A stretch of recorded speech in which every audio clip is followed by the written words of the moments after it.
चलते।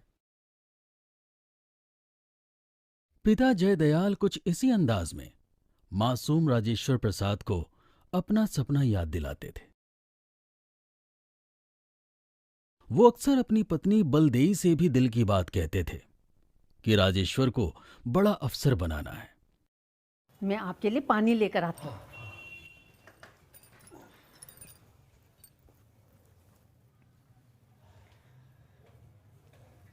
ये लीजिए।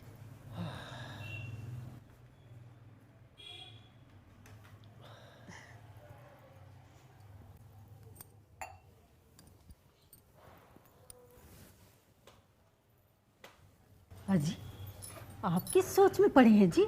सोच रहा हूं अपने राजेश्वर को खूब पढ़ा लिखा कर बड़ा अफसर बनाना है। आप ठीक कह रहे हो जी। मेरी आंखें तो वो दिन देखने के लिए तरस रही हैं कि जब हमारा राजेश्वर खूब पढ़ लिख कर बड़ा अफसर बने।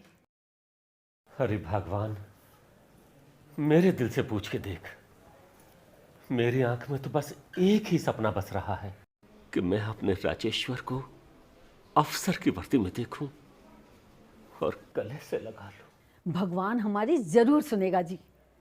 आपके सारे सपने पूरे होंगे जी। ये मेरा दिल पक्की गवाही दे रहा है।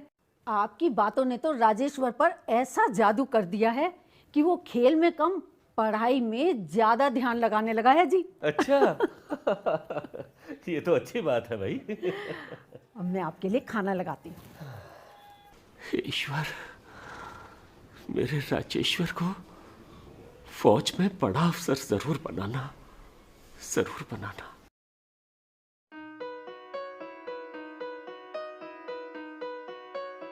बड़ा प्यार हो रहा है माँ बेटे में, है? ये हमारा बेटा है ही इतना अच्छा। गोधू की माँ इसकी कद काठी कह रही है कि ये लंबा चौड़ा होगा और फौज में अफसर बनेगा। बिल्कुल बनेगा जी। दूध वूध पीता है कि नहीं? ये पीता नहीं है, इसको जबरदस्ती पिलाना पड़ता है। नहीं बेटा, दिन में 2 बार कम से कम दूध पीना है।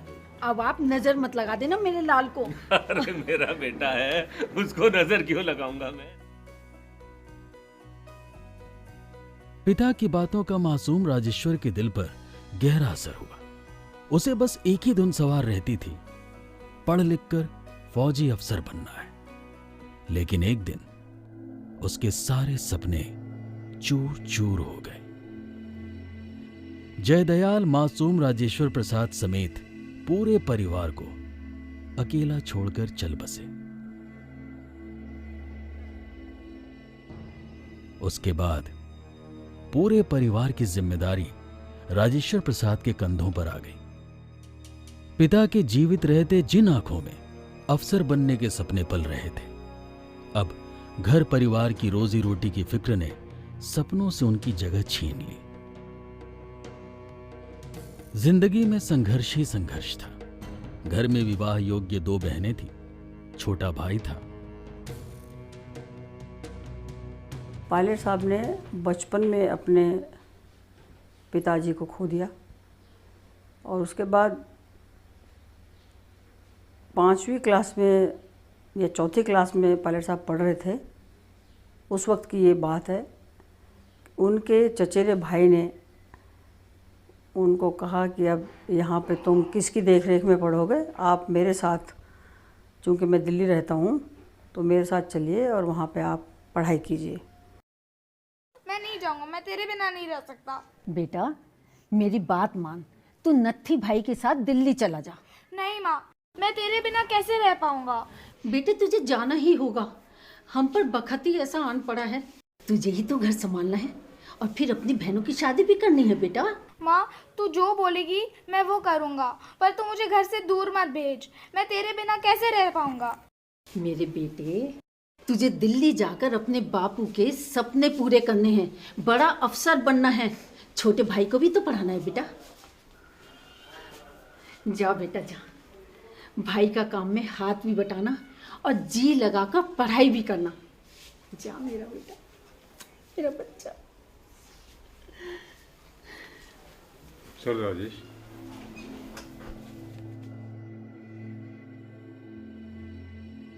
बालक राजेश्वर प्रसाद को अपने भविष्य के सामने दूर दूर तक अंधेरा नजर आ रहा था।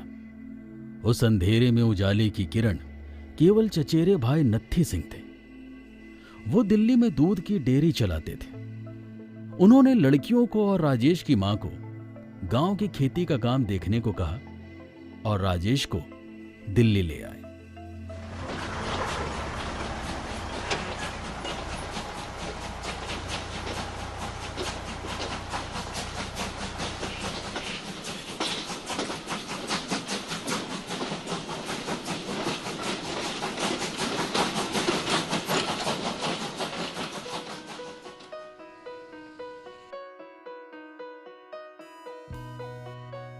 बड़े भाई नत्थी सिंह ने दिल्ली के बिड़ला मंदिर के नजदीक एमबी हायर सेकेंडरी स्कूल में दाखिला दिलवा दिया और अब पढ़ाई के साथ राजेश सुबह शाम नत्थी सिंह के काम में हाथ बटाने लगा। सुबह 4 बजे शुरू होने वाला काम पूरा होता था दिल्ली के वीवीआईपी इलाके में बनी बड़ी बड़ी कोठियों के अंदर।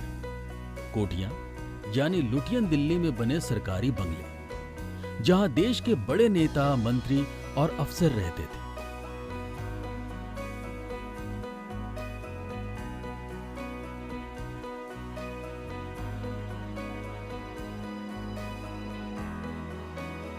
विपरीत परिस्थितियों के बाद भी पढ़ाई के लिए राजेश्वर की लगन कम नहीं हुई।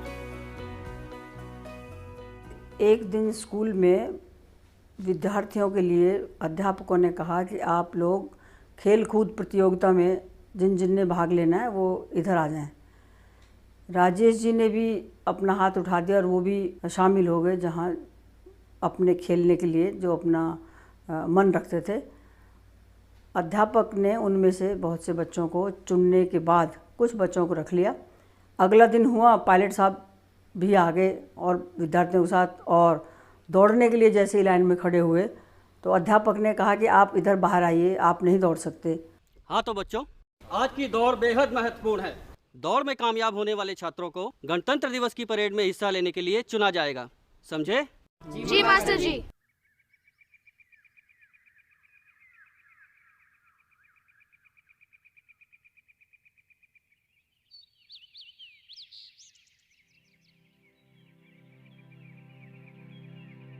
राजेश्वर, तुम्हारी पीटी ड्रेस कहाँ है? क्या तुम ये नहीं जानते जिन छात्रों के पास पीटी ड्रेस नहीं है वो दौड़ में हिस्सा नहीं ले सकते? सर, मेरे पास पीटी ड्रेस नहीं है। सर, मुझे ऐसे ही दौड़ने दीजिए। मैं गणतंत्र दिवस की परेड में हिस्सा लेना चाहता हूँ। अगर मैं इसी ड्रेस में फर्स्ट आ गया तो मुझे सर सेलेक्ट कर लेना सर, प्लीज़। जिस वक्त ये वार्तालाप चल रहा था, ठीक उसी वक्त प्रिंसिपल साहब पूरी बातचीत सुन रहे थे। ठीक है, तुम भी दौड़ सकते हो। हाँ तो बच्चों, आप सब दौड़ के लिए तैयार है ना? जी मास्टर जी। 1, 2,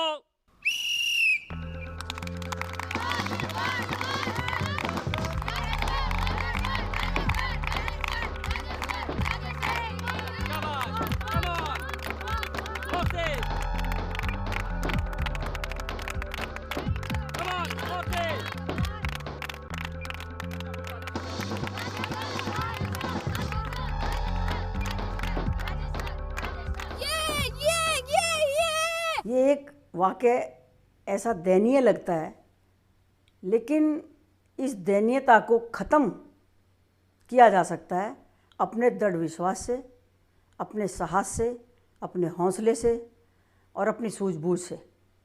और यहाँ एक बात और निकल के आती है कि कोई भी काम इस दुनिया के अंदर अगर कोई करना चाहे तो मुश्किल नहीं है। शाबाश राजेश्वर, शाबाश। इस जीत के लिए तुम्हें बहुत बहुत मुबारक। Very good.